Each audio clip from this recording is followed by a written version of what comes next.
Binabantayan din po natin ang level ng tubig sa mga dam dito sa Luzon. Ang Lamesa Dam sa Quezon City nasa 80.55 meters ang level as of 2 p.m.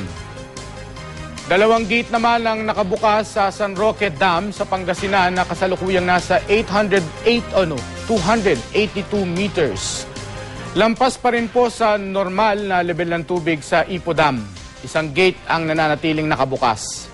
Sa Binga Dam naman sa Benguet, 3 gate pa rin ang nakabukas. Nananatiling mas mababa sa normal na level ng tubig nito pero patuloy pa rin ang pagpapakawala ng tubig para maiwasan ang pag-apaw. 2 gate naman ang bukas sa Ambuklaw Dam. Sa ngayon, hindi pa umaabot sa normal na taas ng tubig doon. As of 1:15 p.m. naman, nasa critical na level pa rin ang Marikina River. Nasa 20.6 meters kasi ito. Posibleng tumaas pa dahil sa patuloy na pag-ulan.